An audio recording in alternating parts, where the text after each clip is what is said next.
Spanish flow, just rapping basketball.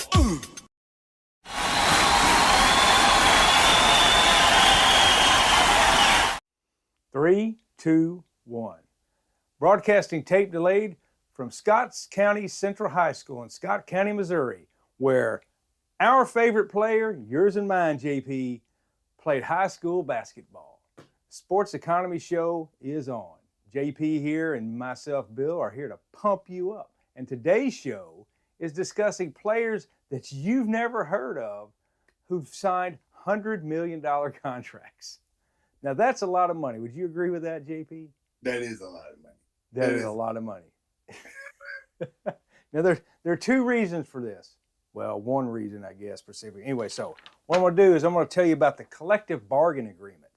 Yeah. The NBA has a union that is second to none. I thought baseball's union was. That's nothing. Remember when we discussed the fines? Oh, yeah. Yeah. You can get fined in the NBA and suspended, and literally you're paying nothing. Literally, I could afford their fines. Listen, NBA players could drop that on the floor of the club by accident one night and not even miss it. That's right. Not even miss it. Yeah. They'd be like, oh, it seems like I had a couple $1,000 in my pocket. Whatever. Yeah, whatever. That's what the fine is. Yeah. Yep. And I think all right. the teams participate in paying some of the fines depending on what happens. Maybe. I don't know if that's legal or not. But hey, the NBA, they pay players for doing odd jobs that are not actually a real job. Is that true? It is true. It's true. All right, here we go. Players and owners. This is from the 2024 collective bargaining agreement, which ends at the end of the 2029 season. Players and owners will split the league's basketball-related income equally, 50-50. Owners get 50%, the players get 50%. So we're going to discuss. Good deal. It's a good deal. So we're going to discuss just a sliver of how much money they might make. So there's 15 players on a team. Yeah. 30 teams. So that's 450 players. There are 450 people in the entire world that can play NBA basketball at any one time. That's not many. That's not. So, remember that we discussed the NBA signed a $76 billion 11-year TV contract? Yeah. Yeah, well, that's just the upcoming 11. It started this year, actually. That's just their 11-year, $76 billion TV contract. So you just take that. Just think of it like the opposite of what the WNBA is making. Yeah, that's right. Yeah. So anyway, but that's just a TV contract. That's not counting jersey sales in China. Yeah. None of that. Yeah, no. All right. So anyway, so the players get 50% of the $76 billion. So you take the 76 divided by 2, which comes out to $38 billion. The players get $38 billion of that contract. Divided by 450 players. Now, we know that every player is not going to get this, but that's an average of $84.44 million per player for 11 years. And, some get max contracts. Some are making, league minimums or whatever. Yeah. So, anyway. Yeah. So, all right. So, now we're going to get down to the show is players who you don't know who signed $100 million contracts. You may start or you want to start there, JP? Well, you know what? Okay. So, all right, I'll let you start. You do a couple and then I'll jump in. All right. There's a guy named Josh Giddey. He's from Australia. Yeah. He signed a 4-year, $100 million contract. That's $25 million a year. He plays for the Chicago Bulls. Who knew? I don't, I've never seen him show up on SportsCenter. No. Never heard, the guys on BetMGM talking about him ever. No. So, no. $100 million. Now there's another guy for the the globe-trotting Portland Trailblazers. Everybody's hot team. Oh boy. Right. Didn't their coach just get arrested? He did. He did. I don't know. You know what? And I don't know what ever happened with Chauncey. Did he get out? I have no idea. I'm sure he's out on bail. Yeah. I'm sure he is. So anyway, all right. They got a guy named Jeremiah Grant. Signed a 5-year contract for the low price of $160 million. I don't even know who he is. Jeremiah Grant. My goodness. Now, okay, so how many did you get any info on Jeremiah Grant? Is he a starter or is he anything? No. Well, I'm sure these guys are starters. They have to be. You signed $160 million. You have to be a starter. I mean, I didn't go through any stats. I just saw, that he's making this much money. Well, here's what I say. I perfectly realize that I am not, 25-year-old JP would know almost every person on every roster. Yeah. Right. But now that 30 years later, I'm literally like, hey, I know the main guys, and I know good players on good teams, But again, I didn't even know the Orlando Magic still existed. But think about this. How much time does the average person have to keep up with the NBA? Unless you're like really into it. Right. Okay. So you would be a casual fan.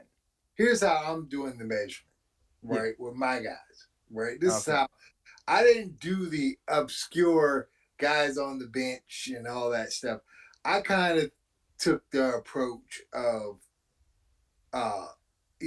would my mother know who they are? Would my mother know? That's right. Would somebody working, if you walked up to somebody at the grocery store and said, hey, how about that game that such and such had last night? Yeah. Would they know who the hell you're talking about? No. Right? No. So that's the guys I kind of focus on. And I'll give you a couple of my guys, right? So, we all started this conversation because we all know we know LeBron and Steph Curry and Joel Embiid and Jokic and Durant. They're the highest paid players. Right? SAG, Shai Gilgeous-Alexander. Shai Gilgeous-Alexander. Right. SAG, as they call him. A ton of money. They're all averaging around $50 million. Luka, like $48 million. We all know those guys, and we expect them to make a certain amount of money. Yeah. What you don't expect is when you see guys who, are good players. They're nothing great, but they're good enough to hang in there and play on a team every year.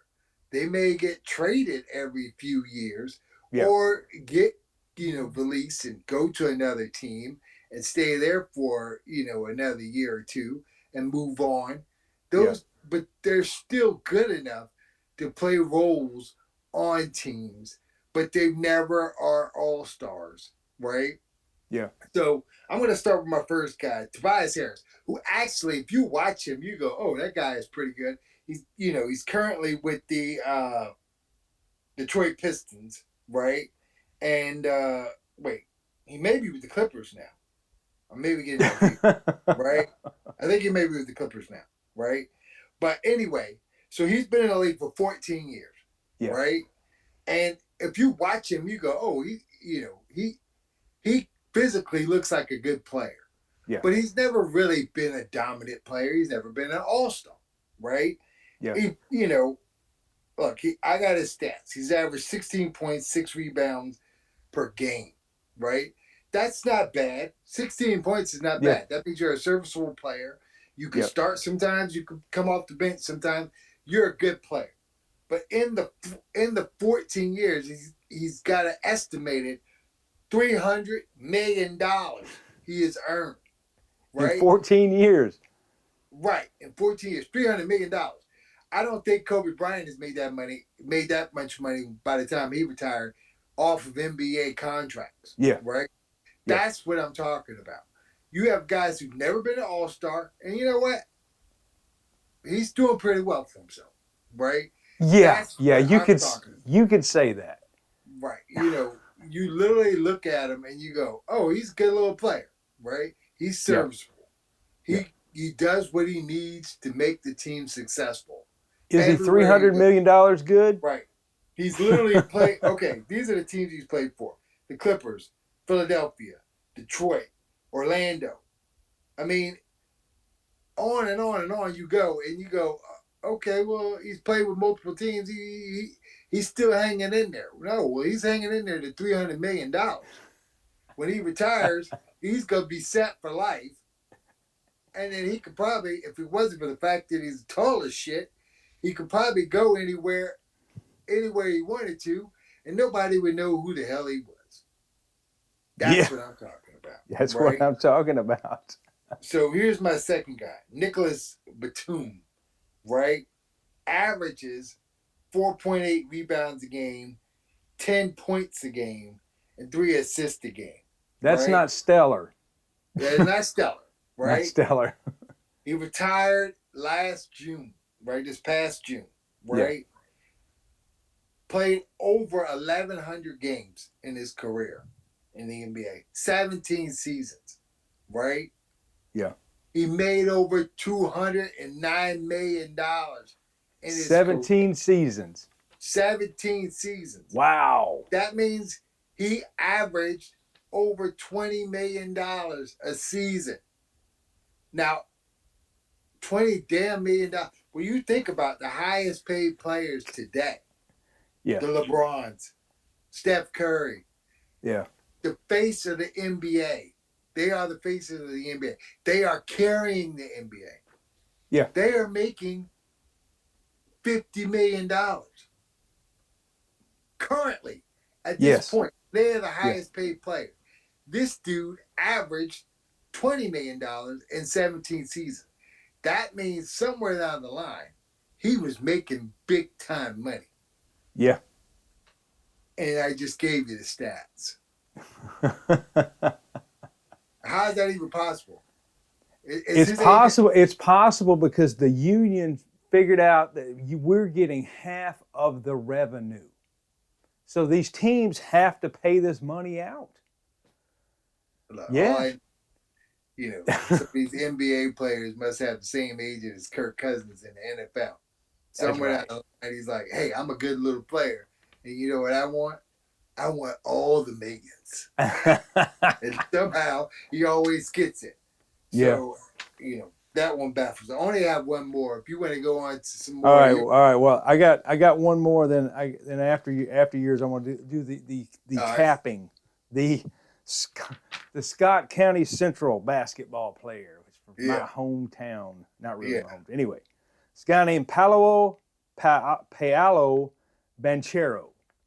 Yeah. He signed a 5-year, $239 million rookie max contract extension with the Orlando Magic in July 2025. $239 million for his first 5 years with the Orlando Magic. And so was he a foreign player? No, he was born in Seattle, Washington. And all we know is that he played like 1 or 2 years with Duke. That's all I know about him. We're in that.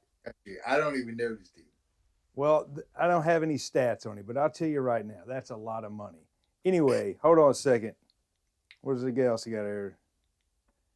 Anyway, with the potential to reach $287 million based on incentives like making an all-NBA team. The deal, which kicks in after the 2025-26 season, includes a player option, blah, blah, blah, blah. Possibly $287 million for his first 5 years. For the first 5 years, he's pushing $300 million. Yeah. This is what the NBA is paying. And you've never heard of this guy. I wonder how much Victor Wembanyama's making. I hope he's making more than that. You know what I'm saying? Well, I haven't looked it up, but it used to be that the rookies used to be under a rookie contract. Yeah. Right? Yeah. And they, where you're not a slouch as far as the amount of money you make, but you have a certain cap to you, and you have to play through those first 3-4 years before you can sign your real contract. Well, evidently they have a new category called rookie max. You know about the max contracts players make? Yeah. Well, evidently they have a thing called a rookie max contract. So basically, you're in the same place that you used to be in. Where you would give the rookies a big chunk of money, and then if they suck, they basically killed your cap. Yep. Yeah. So it's basically they've gone back to the same problem they were when Glenn Robinson came out of Purdue, and they basically hemmed up everybody else. Yeah. Okay. Well, you know what? Fine. Yeah. For me, look, just because these guys, the owners, know how to make money doing something else, doesn't mean they have any clue about how to run a sports franchise. Listen, you and I have had conversations over and over and over about the NBA, and you know how I feel about the NBA when it comes to salary cap and signings. Just because a guy is a good player, one, doesn't mean that you have to sign that guy, right? Yeah. It doesn't mean that you have to sign him. There are other players in the league. Sign someone else, right? And if you lose somebody, just sign somebody else. There's somebody else out there that can replace that guy. You only have 15 players on a team, for crying out loud. There's thousands of guys who are dying to play in the NBA. Yeah. And you can find people, right? This past draft, somebody had 5 first-round picks. Right. If I get it. The stars don't always come around. If you get a LeBron James in his prime, you keep LeBron James. You do everything you possibly can. But if you have a guy that's averaging 18 to 20 points a game with the Charlotte Hornets, and he, doesn't have a high, shooting percentage, and he doesn't, and physically he doesn't have the best, skills and all that, but he's your best player, don't pay him. Don't pay him the max money. Pay him what you think he's worth. And if he says, well, I could get max money, well, then carry your ass to somewhere else for some dumbass to pay you the max money. But we're not going to foolishly give you the money, because you know what that'll do? That will bury our team for the for the future, right? Yeah. That's the way you do it. NBA teams don't do that. They always say, well, he's our best player. We have to give him max money. No, you don't. Max money is for the Kobe's, the LeBrons, the Michael Jordans. That's what the Shaqs. That is what the max money was designed for, and everybody has completely forgotten about it. So that's all I got to say about that. Holy cow.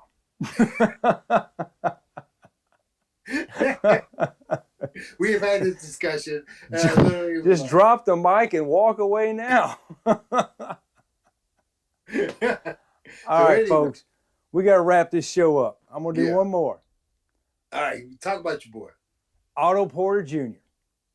He's the reason why we're here talking about this today.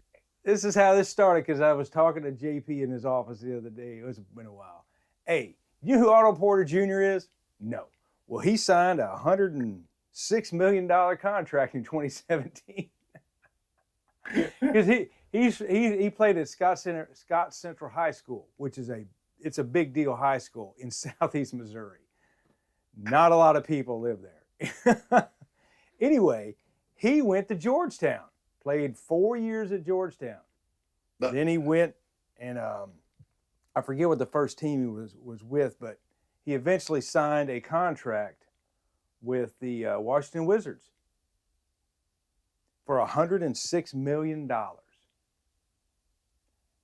And he went on and played with a couple other teams. So this is a perfect example of a guy. He's a pretty serviceable player. Yeah. But it's not somebody that, knocked your socks off when you're out there watching him play. So there you go. The NBA has money to burn. Can you imagine the NFL throwing around money like that? Wait. You ever heard of the Dallas Cowboys? Well, okay. One thing I will say about Dallas is they will pay guys that they think are good. Yeah. But they're proving good. To the detriment of the rest of the team. Right. Once they get to Dallas, they may not be good. Right. Yeah. But they sign star players. Right. Yeah. But on a regular, the NFL is, you got the Patrick Mahomes over here, the Josh Allen's over here, and then everybody else, hey, we'll give you the food stamps to go along with the rest of your contract. But you're just a serviceable player. Apparently the NBA is not like that. Everybody's pretty much living ghetto fabulous in the NBA. Everybody's living ghetto fabulous. Well, the person problem on the bench who doesn't even play, who basically just hangs out on the plane every day, making about $5 million a year. Yeah, that's a good life. Pretty damn good life. Well, like the NFL, I'll close with this. What happens? I'll use the Kansas City Chiefs as an example. You get to where you're winning Super Bowls or getting to Super Bowls. So then you got to pay your star players all this money. And because you're paying them this, the rest of the players aren't getting much. So you're not going to get good players, which leads to your mediocre team.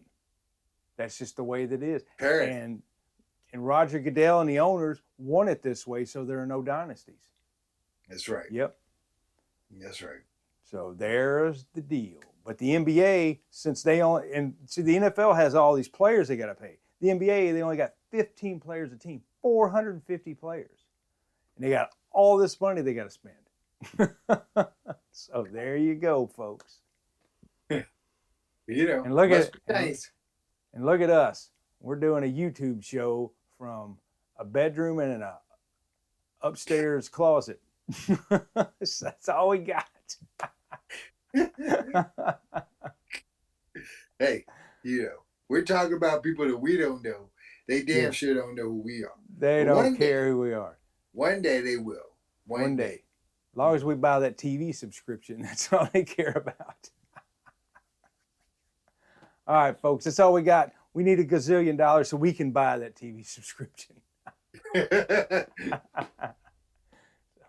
So long, everybody. So long, everybody. Y'all come back now. Here